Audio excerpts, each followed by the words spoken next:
The stars stretched across the endless black void of space, like tiny diamonds scattered on dark cloth. In this quiet corner of the galaxy, far from any human colony, a small firecraft drifted alone. Inside the cockpit, Lieutenant Danny Cole checked his instruments for the 100th time. His fuel was running low, his communications were damaged, and he was very far from home. Danny was 32 years old with short brown hair and sharp blue eyes that had seen more combat than most people could imagine. He had joined the United States Marine Corps when he was just 18, following in the footsteps of his father and grandfather before him. The Cole family had served America for 4 generations, and Danny carried that legacy with pride in everything he did. His mission had been simple: scout the outer rim territories and report back any unusual activity. But nothing ever went according to plan in space. A sudden asteroid field had damaged his ship, knocked out his long-range communications, and left him stranded in unknown territory. As Danny worked on repairing his systems, a shadow fell across his cockpit. He looked up and felt his stomach drop. A massive warship had appeared from nowhere, blocking out the stars with its enormous dark hull. The ship was unlike anything he had seen before. It was covered in sharp angles and glowing red lights that pulsed like a heartbeat. This was not a human vessel. Danny reached for his weapon controls, but he knew it was pointless. His small fighter was like a mosquito compared to this giant. Before he could even power up his engines, a bright blue beam shot out from the alien ship and wrapped around his craft. He felt his controls go dead as the beam pulled him toward the massive vessel. Inside the alien warship called the Crimson Dominion, Commander Xyrex watched the capture with satisfaction. He was a tall creature with gray skin, 4 eyes arranged in a diamond pattern on his face, and long fingers that ended in sharp claws. The Voldorian Empire had ruled this sector of the galaxy for over 1,000 years, and Xyrex had served as a commander for nearly a century. Standing beside him was his second-in-command, a reptilian officer named Desik. His scales were dark green, and his yellow eyes never seemed to blink. He held a datapad in his clawed hands, reading information about the captured vessel. "It appears to be human, Commander," Desik reported. "A primitive species from a small planet called Earth. They have only been traveling in space for about 200 years. Xyrex made a sound of disgust. "Humans, I have heard of them. Weak creatures who cannot even unite their own planet. They have hundreds of different nations constantly fighting each other. Pathetic. Should we destroy the vessel?" Desik asked. "No," Xyrex replied thoughtfully. "Bring the pilot aboard. The Empire always needs new test subjects, and I am curious about these humans. They have been expanding into our territory lately. Perhaps this one can tell us about their fleet movements." The hangar bay doors opened, and Danny's fighter was pulled inside. Bright lights blinded him as his cockpit was forced open. Strong hands grabbed him and dragged him out of his seat. He hit the metal floor hard and immediately tried to stand, but a boot pressed down on his back, keeping him flat. Danny turned his head and saw creatures he had never seen before. Tall gray beings with multiple eyes, reptilian soldiers with scales and tails, and other aliens of various shapes and sizes. They all wore the same dark uniforms with a red symbol on their chests. "Get him up," a commanding voice ordered. The boot lifted, and Danny was pulled to his feet. He stood straight and looked directly at the gray alien who had spoken. This one was clearly the leader, based on the way the others stepped aside for him. Commander Xyrex studied the human with all 4 of his eyes. The creature was smaller than most Voldorians, but it stood with a strange confidence that Xyrex found amusing. Did this primitive being not understand its situation? "I am Commander Xyrex of the Voldorian Empire," he announced. "You are now a prisoner of the Empire. You will answer our questions, and if you cooperate, your death will be quick." Danny said nothing. He kept his face blank and his eyes forward, just as he had been trained. Name, rank, and service number. That was all he was required to give, and that was all they would get. Desic stepped forward and examined Danny's flight suit. There are markings here, Commander. A flag of some kind with red and white stripes and small white stars on a blue background. And there is writing. He struggled with the human letters. United States Marine Corps, and a name. Cole Danny, Lieutenant. United States, Xyrix repeated slowly. Is this one of their nations? I believe so, Commander. One of many. Our records show that humans have over 190 different nations on their home planet alone. Xyrix laughed, a harsh sound that echoed through the hangar. A species that cannot even govern themselves as one people. How did they ever manage to reach the stars? He stepped closer to Danny, lowering his face until they were almost touching. Tell me, little human, how many ships does your fleet have in this sector? Danny remained silent.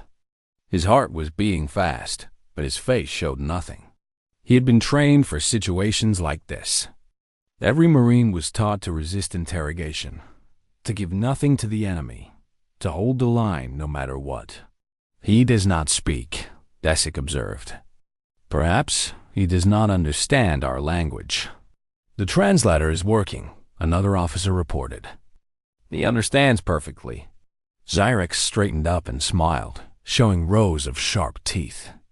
A stubborn one. Good. I enjoy breaking the stubborn ones. He turned to his soldiers. Take him to the detention level.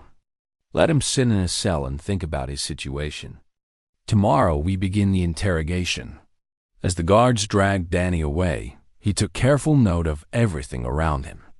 He counted the guards, memorized the layout of the corridors, and studied the weapons they carried. This was not his first time being captured. During his years of service, Danny had survived things that would have broken most people. He had been trained by the best military in human history, and he had made a promise when he put on that uniform. The guards threw him into a small cell with energy barriers instead of bars. Danny sat down on the cold floor and began to plan. He did not know how, and he did not know when, but he was going to escape this ship. And if there were other humans aboard, he was going to rescue them too, because that was what Marines did. They never gave up, they never surrendered, and they never left anyone behind. The Voldorian Empire had captured one American soldier, and they had no idea what that really meant. But they were about to learn. The detention level of the Crimson Dominion was dark and cold. The cells were small boxes with glowing energy barriers that hummed constantly. Danny had spent the entire night awake, studying his surroundings and listening to the sounds of the ship. He heard footsteps, machinery, and sometimes the distant voices of guards speaking in their alien language. When morning came, or what passed for morning on the ship, 4 guards arrived at his cell. The energy barrier dropped, and they entered with weapons pointed at his chest. Danny stood calmly and allowed them to place restraints on his wrists. Fighting now would be stupid. He needed to learn more about the ship before he made any moves. They took him through a maze of corridors, to a large room filled with strange equipment. The walls were lined with screens and devices that Danny did not recognize. In the center of the room was a metal chair with straps for the arms and legs. A tall alien with pale blue skin and no hair stood beside the chair. His eyes were completely black, like 2 pools of oil, and he wore a white coat that reminded Danny of a doctor's uniform. I am Mevrak, the alien said in a soft voice that was somehow more frightening than a loud one. I am the chief scientist aboard this vessel. You are going to tell me everything I want to know about your species and your military forces. Danny said nothing. He was pushed into the chair and strapped down tightly. The metal was ice cold against his skin. Mevrak picked up a small device and examined it. I have studied many species over my career. I have broken warriors, kings, and generals. Every mind has a breaking point. Every being has a limit to the pain they can endure. You will be no different. He pressed the device to Danny's temple. Instantly, a sharp pain exploded through his skull. It felt like fire was burning inside his brain. Danny's jaw tightened, and his hands gripped the arms of the chair until his knuckles turned white. But he did not scream. He did not make a single sound. Maverick watched with interest. He increased the intensity.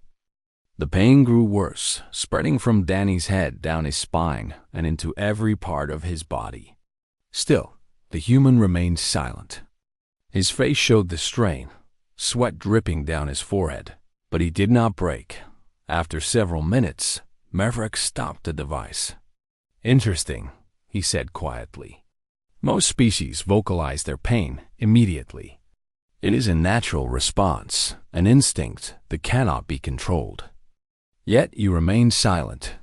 Danny breathed heavily but still said nothing. His mind went back to his training at Quantico, where instructors had put him through simulations designed to prepare him for exactly this kind of situation. They had taught him to focus on something else, to push the pain into a corner of his mind and lock it away. "Let us try something different," Maverick said. He walked to a large screen and activated it. An image appeared showing a planet covered in blue oceans and green land. "Earth, this is your home world, correct?" Maverick asked. "A beautiful planet. It would be a shame if something were to happen to it." The image changed to show massive explosions covering the surface of the planet. Cities burned, oceans boiled, and continents cracked apart. Danny watched with empty eyes. He knew it was fake. It had to be fake. The Voldorian Empire was far from Earth, and besides, they would not destroy a planet just to break one prisoner.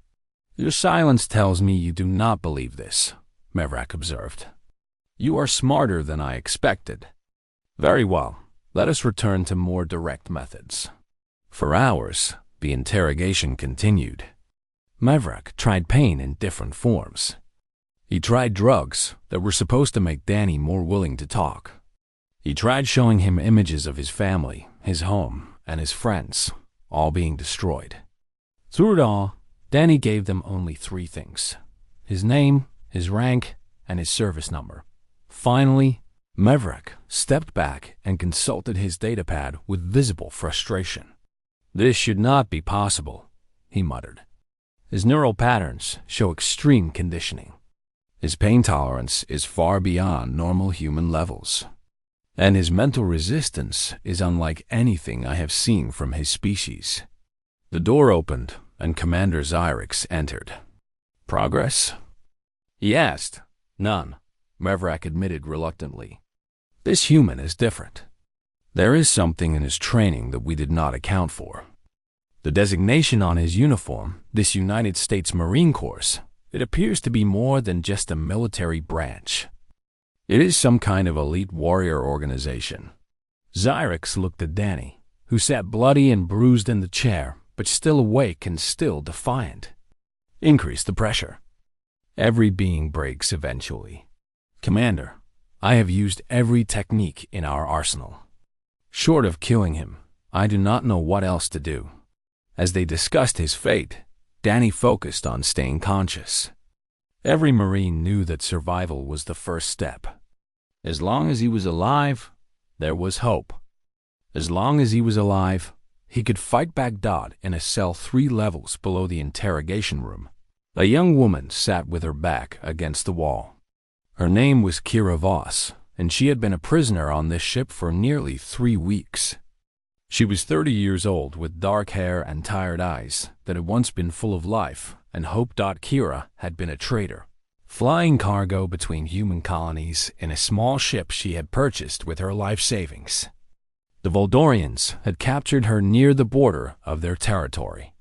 Since then, she had been questioned, studied, and treated like an animal. She had almost given up hope of ever seeing Earth again. But today, something was different. The gods were talking about a new prisoner, a human male who was giving them trouble. They said he would not talk, would not scream, would not break. They said he was unlike any human they had ever captured before. Kira heard one word that made her heart jump. Marine. She knew about Marines. Everyone on Earth knew about Marines. They were legends, warriors who were famous for never giving up no matter the odds. Her grandfather had been a Marine in a war long before she was born, and he had always told her stories about their courage and determination. If there was a Marine on this ship, then maybe there was hope after all. Maybe someone was finally going to fight back. Kira did not know how or when, but for the first time in weeks, she allowed herself to believe that rescue might actually be possible. Back in the interrogation room, Danny was finally returned to his cell. His body was broken and bleeding, but his spirit was not. As the energy barrier activated behind him, he lowered himself carefully to the floor and began to do something that surprised the guard. Watching him, he started doing push-dash-ups. Every movement hurt. Every breath was painful. But Danny Cole was a United States Marine, and Marines did not quit. They trained even when training seemed impossible. They prepared for the next fight, even when they could barely stand from the last one. The guard watched in confusion and called his superior. "The human prisoner is exercising," he reported. "After 8 hours of interrogation, he is exercising."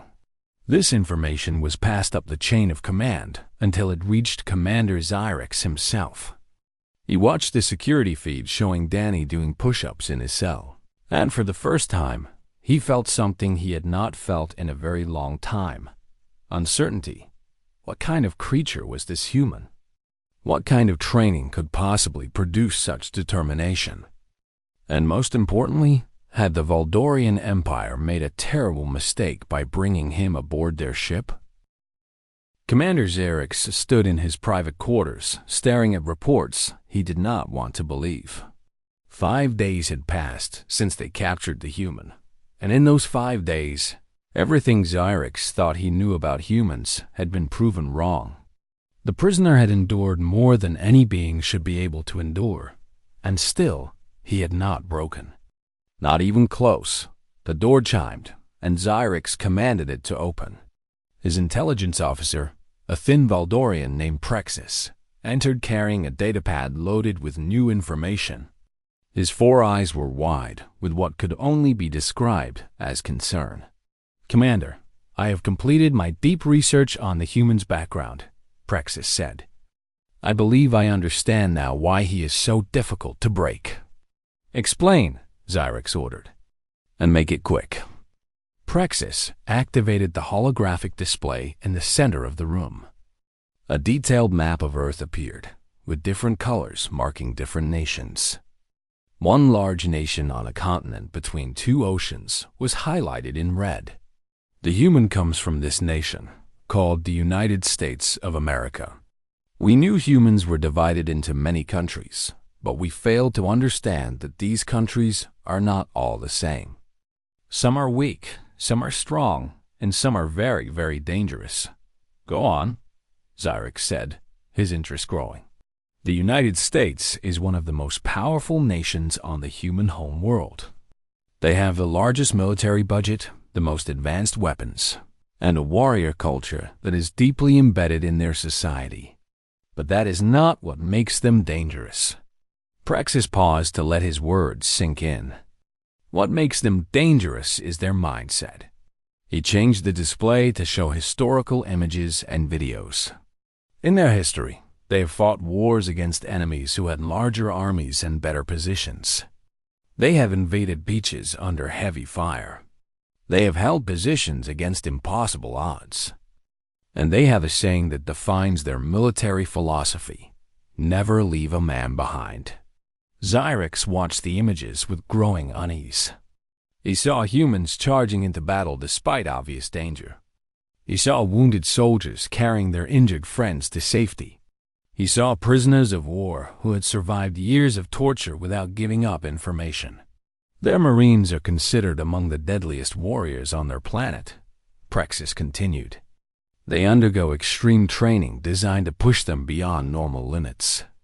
They are taught to resist interrogation, to survive in any environment and to fight until death if necessary. The human in our cells is one of these Marines. One warrior, Xyrix said, trying to sound dismissive. No matter how well trained, he is still just one being against an entire ship. With respect, Commander, I am not certain that is true. Praxis pulled up more data. I have been studying human military history. There are recorded instances of small groups of American soldiers defeating forces many times their size. In one battle on their planet, a small group held a frozen location against thousands of enemies for days, suffering massive casualties but never surrendering. In another, a single soldier held off an entire enemy force for hours to allow his friends to escape. Impressive for a primitive species, Xyrix admitted. But surely our technology makes us superior. Commander, they developed weapons capable of destroying entire cities when they had only just discovered how to fly through their own atmosphere. They landed on their moon using technology that we would consider ancient.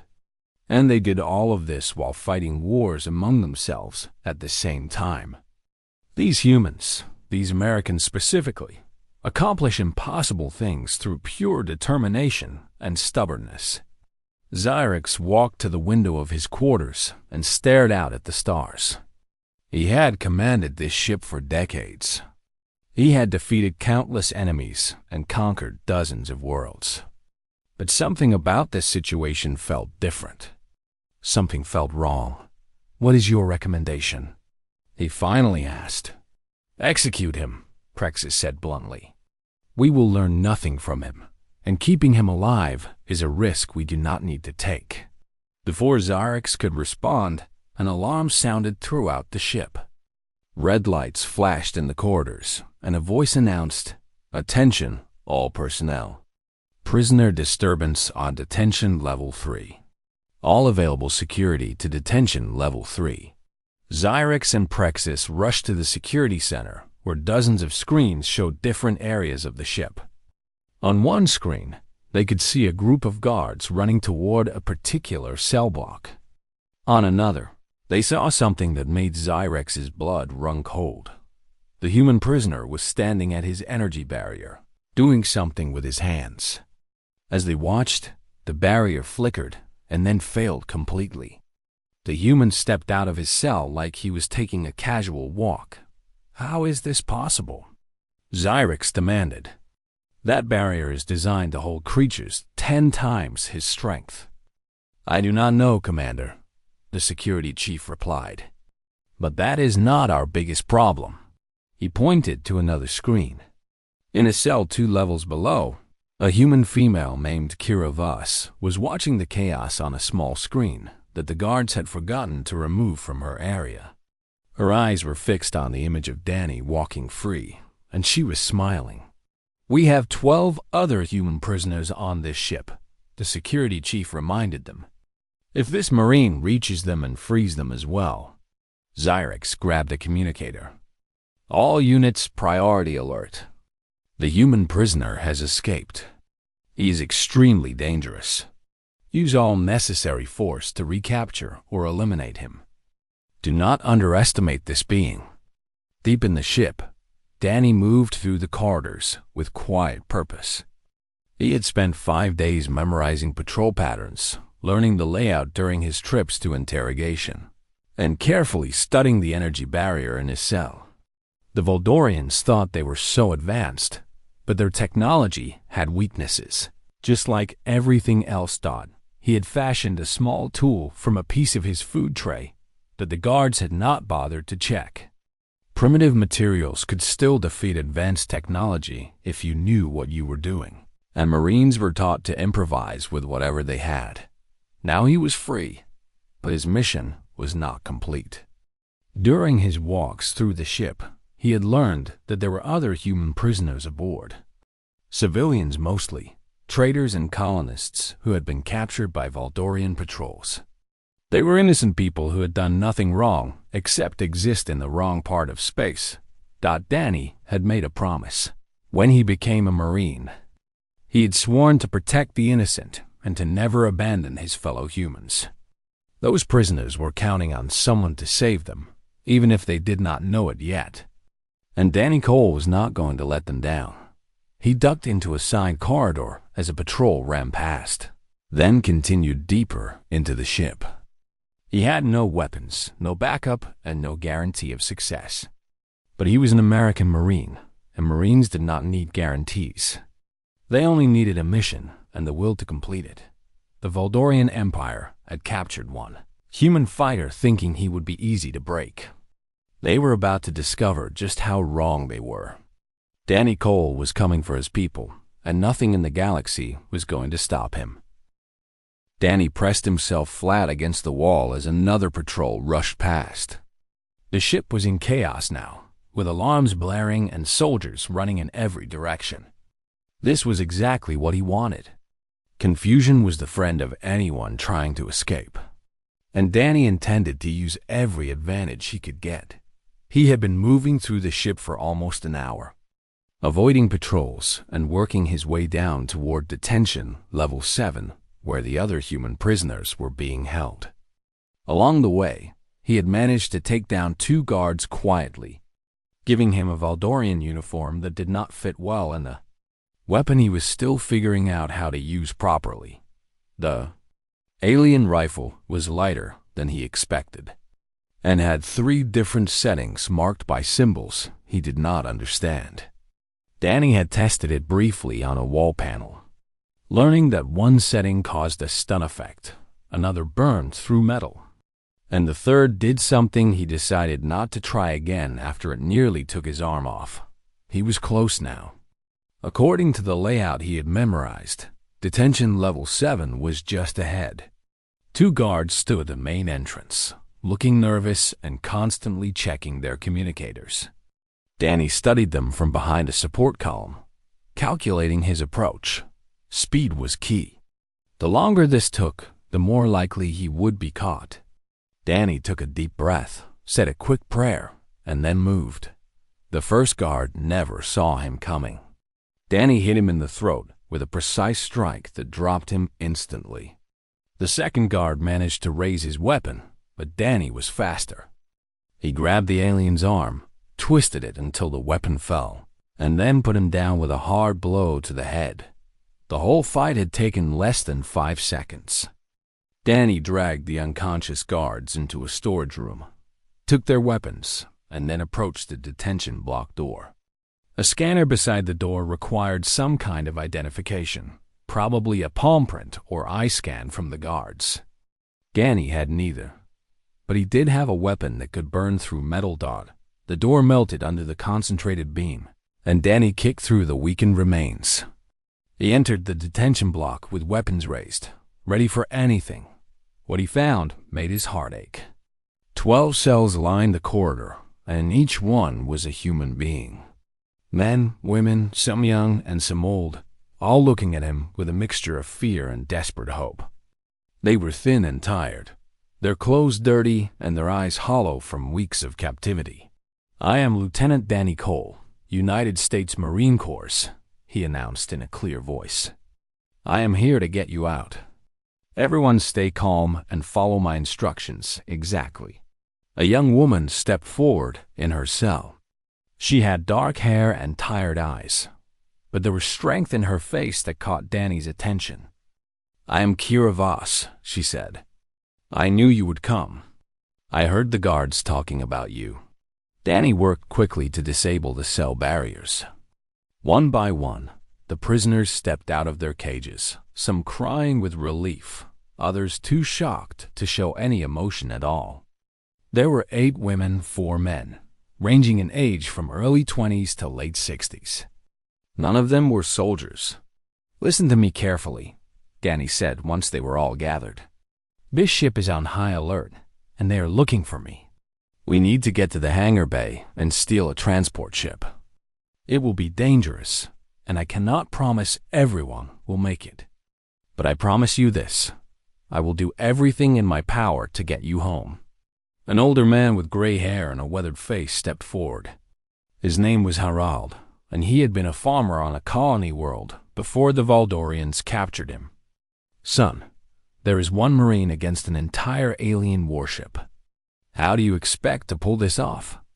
Danny checked his stolen weapons and handed one to Kira, who seemed like she could handle it.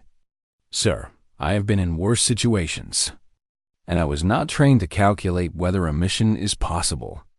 I was trained to complete the mission no matter what." He organized them into a tight group with himself at the front and Kira watching the rear. The civilians would stay in the middle, where they were most protected. It was not a perfect formation, but it was the best he could do with what he had. They moved through the ship slowly and carefully. Danny led them through maintenance corridors and service tunnels that the main patrols would not think to check. Every time they heard footsteps, they stopped and waited in silence until the danger passed. At one point, they encountered a lone guard who stumbled upon them by accident. Danny took him down before the alien could even raise his weapon. The civilians watched in amazement at how quickly and efficiently the Marine moved. This was what American soldiers were trained to do, and Danny was very good at his job. The hangar bay was on deck 4, 3 levels above them. Danny found a service elevator that could take them up, but using it was risky. Elevators were easy to trap, and if the Voldorians figured out where they were going, they could lock down the whole area. "We go up the maintenance ladder," Danny decided. "It is slower, but safer." The ladder was narrow, and climbing 3 levels took time that felt like forever. Some of the older prisoners struggled, but the younger ones helped them, creating a chain of support that made Danny proud. Humans were at their best when they worked together. When they finally reached deck 4, Danny carefully opened the maintenance hatch and looked out. The hangar bay was enormous, filled with various ships and vehicles. He could see several transport vessels that looked big enough to carry all of them. The problem was the guards. At least 20 Voldorian soldiers patrolled the area, and more were certainly on the way. "There are too many," Kira whispered beside him. "How are we going to get past them?" Danny studied the situation with the experienced eye of someone who had planned dozens of operations. He noticed fuel containers stacked near one wall, a control room overlooking the hangar, and several pieces of heavy equipment that could provide cover. A plan began to form in his mind. "I need to create a distraction," he said. "When the guards move away from the transport ships, you lead everyone to the nearest vessel and get inside. Can you pilot one of those?" Kira nodded slowly. "I had a ship before they captured me." "The controls might be different, but I think I can figure it out." "Good." Danny handed her his backup weapon. "Get everyone on board and start the engines. I will hold off the guards as long as I can." Kira grabbed his arm. "You cannot stay behind. You will be killed." Danny looked at her with calm, steady eyes. "My job is to get you home. If that means I do not make it, then that is a price I am willing to pay." Every Marine accepts that possibility when they put on the uniform. Before she could argue further, Danny slipped out of the maintenance hatch and began moving toward the fuel containers. He had a plan, and it was absolutely crazy. But crazy plans were sometimes the only kind that worked. The first explosion rocked the hangar when Danny shot the fuel containers. Fire erupted across one side of the bay. An alarm screamed even louder than before. The guards immediately ran toward the flames, just as Danny had predicted. Kira did not waste the opportunity. "Go! Go!" she shouted, leading the prisoners toward the nearest transport ship. The civilians ran as fast as they could, some stumbling, but all of them driven by desperate hope. Danny provided cover fire, taking down any guard who turned toward the escaping prisoners. His accuracy was deadly, years of training showing in every shot. The Voldorians began to realize what was happening and split their forces, some fighting the fire and others trying to stop the escape, but they were too late. The last prisoner climbed aboard the transport just as Kira figured out the controls. The engines roared to life, and the ship began to lift off the deck. Danny saw it rising and felt a moment of pure satisfaction. He had completed his mission. The prisoners were going to escape. Then a blast hit him in the shoulder, spinning him around and dropping him to the ground. He looked up to see Commander Xyrix standing at the entrance to the hangar, a smoking weapon in his hand and rage burning in all four of his eyes. Behind him were dozens of soldiers, all pointing their weapons at the fallen Marine. "You are not leaving this ship alive," Xyrix snarled. Danny smiled despite the pain. "Maybe not. But they are." He pointed at the transport ship now accelerating toward the hangar exit. Xyrix turned and screamed orders to close the hangar doors. But it was too late. The transport shot through the opening and disappeared into the blackness of space. 12 human prisoners were free, heading towards safety because one Marine had refused to give up. The commander turned back to Danny, his face twisted with fury. "You have accomplished nothing. One small ship will never reach human territory, and you will die here, alone and forgotten." Danny managed to sit up despite his wounded shoulder. Blood soaked his stolen uniform, but his eyes were still defiant. "You do not understand Americans at all," he said. "We are never alone, and we are never forgotten." As if the universe itself had heard his words, an explosion suddenly ripped through the side of the Crimson Dominion. Then another, and another. Through the breached hull, Danny could see the most beautiful sight of his life: American warships pouring into the hangar bay. His beacon, the emergency beacon on his fighter that he had activated before his capture. Someone had heard it after all. Someone had come. The rescue had arrived. The USS Horizon had been searching for Lieutenant Danny Cole for 6 days. Captain Maria Santos had refused to give up hope even when her superiors told her to abandon the search. Danny was one of her pilots, one of her Marines, and the United States military did not leave their people behind. When they finally detected his emergency beacon, it was weak and far outside their patrol zone. Most commanders would have waited for backup or requested permission through the proper channels. Captain Santos was not most commanders. She ordered her ship to maximum speed and sent out calls for any American vessels in range to join her. 3 other ships answered: the destroyer USS Valor, the cruiser USS Freedom, and the assault carrier USS Liberty. Together, they formed a small but deadly fleet racing toward the coordinates of Danny's beacon. What they found was a massive Valdorian warship called the Crimson Dominion. Intelligence reports said it was one of the Empire's most powerful vessels, commanded by a decorated officer named Xyrix. Any reasonable military strategist would have called for reinforcements before engaging such a target. Captain Santos attacked immediately. The American ships struck the Crimson Dominion like a hammer. Missiles and energy beams tore through the alien vessel's shields, while assault pods launched from the Liberty, carrying Marines in full combat armor. The Voldorians had been so focused on recapturing one escaped prisoner that they never saw the attack coming. Inside the hangar bay, Danny watched as American soldiers poured through the breaches in the hull.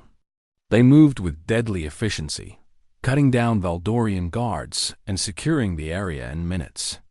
Their battle cry echoed through the massive space, a sound that Danny had never been happier to hear in his entire life. "Get some!" the Marines shouted as they advanced. Commander Xyrix tried to rally his forces, but it was hopeless. The Americans were everywhere, moving through his ship like water through a broken dam. His soldiers, so confident against unarmed prisoners, crumbled against trained human warriors who had come to rescue their own. A Marine sergeant found Danny sitting against a support column, bleeding from his shoulder wound but still conscious. The sergeant's name tag read Lopez, and his face was all business until he saw Danny's condition. "Lieutenant Cole?" Lopez asked, kneeling beside him. "We have been looking for you, sir." Danny managed a weak smile. "Took you long enough, Sergeant." "Had to stop for coffee, sir. You know how it is." Lopez helped Danny to his feet and supported his weight as they moved toward a secured area. "Medic! I need a medic over here!" Within the hour, the Crimson Dominion was under American control. The battle had been short and decisive. The Voldorians, for all their advanced technology and superior numbers, had never faced an enemy quite like the United States military. Their confidence had turned to confusion, and their confusion had turned to defeat. Commander Xyrix was captured alive, brought before Captain Santos in chains. The once proud alien commander looked broken, his four eyes unable to meet the human's steady gaze. "You attacked an Imperial warship," Xyrix said, his voice hollow. "This will mean war between your species and the Valdorian Empire." Captain Santos crossed her arms and looked at him without sympathy. "You captured one of my people. You tortured him. You held 12 innocent human civilians prisoner. What exactly did you think was going to happen?" "We did not know," Xyrix replied. "We did not understand what he was. What your people are capable of, now you do." Danny was transported to the medical bay of the Horizon, where doctors worked to repair his shoulder and treat his other injuries. Despite their protests, he insisted on staying awake long enough to see the rescued civilians safely aboard the ship. Kira was among them, her transport having been picked up by the Valor shortly after escaping the Crimson Dominion. She came to see Danny in the medical bay. Her eyes wet with tears, she did not try to hide. "You saved us," she said simply. "All of us. How can we ever thank you?" Danny shook his head slowly. "No thanks needed. It is what we do, what Americans do, what Marines do, what soldiers do. We protect people who cannot protect themselves, and we never leave anyone behind. It is not heroism. It is just the job." Kira smiled through her tears. "Wow, it feels like heroism to me." The captured Crimson Dominion was towed back to human space as a prize of war. Intelligence officers spent weeks going through its computers and systems, learning everything they could about the Valdorian Empire. The information they gathered would prove invaluable in the years to come, but the immediate impact was something more powerful than intelligence. It was a message. Captain Santos, with permission from her superiors, broadcast a message across all Valdorian frequencies. It was simple, direct, and impossible to misunderstand. To the Valdorian Empire, you took one of ours. We took your ship. Next time, we take your fleet. This is not a threat. This is a promise. Signed, the United States of America. The message spread throughout the galaxy like fire. Other alien civilizations heard it and took note. The humans, they realized, were not the weak and divided species they had assumed. At least some of them, these Americans, were something else entirely. Something dangerous. Something that should not be underestimated. In the Valdorian capital, the Emperor himself watched the recording of the message with a mixture of fear and fascination. His advisors urged him to retaliate, to send a massive fleet to crush the humans before they became a real threat. But the Emperor was old and wise enough to recognize a losing situation when he saw one. "These Americans," he said slowly, "they do not fight like other species. They do not calculate the odds before engaging. They simply fight with everything they have until they win or die. An enemy like that cannot be easily conquered." He ordered a diplomatic envoy to be sent to Earth. The Valdorian Empire would seek peace with the humans, at least for now. The cost of war with such people was simply too high. Danny Cole recovered fully from his injuries and was awarded every medal that the United States military could offer. He became something of a legend, the Marine who had escaped an alien warship and held off an entire crew until rescue arrived. But Danny never saw himself as a hero. He had simply done his duty, the same duty that every American service member accepted when they raised their hand and took the oath. On the day he was released from the hospital, Danny stood at attention before a crowd of fellow Marines. military officers, and rescued civilians. Captain Santos pinned the Medal of Honor to his chest, the highest award that any American soldier could receive. "Lieutenant Cole," she said formally, "your actions represent the finest traditions of the United States Marine Corps. You showed courage, determination, and an absolute refusal to abandon your fellow humans. The nation is proud of you." Danny saluted sharply. "Thank you, ma'am. I was just doing my job." Later that evening, Danny found himself alone on the observation deck of the horizon, looking out at the stars. Kira found him there and stood beside him in comfortable silence. "What happens now?" she asked eventually. Danny thought about the question for a long moment. "Now, we keep doing what we have always done. We explore. We protect. We stand up for what is right. And we show the galaxy that humanity is not to be messed with." "Do you think there will be war with the Voldorians?" "I do not know. But if there is, we will be ready. Americans always are." Kira nodded and looked out at the infinite darkness dotted with distant suns. Somewhere out there, alien civilizations were reconsidering everything they thought they knew about the small blue planet called Earth.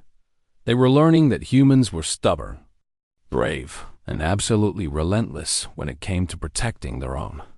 And they were learning something else too. Something that the Voldorian Empire had discovered the hard way. When you capture a human, you had better check where they are from. Because if they happen to be American, you have not just captured a prisoner. You have started a war you cannot win. Danny smiled at the stars, thinking about his father and grandfather who had served before him. They would be proud, he knew.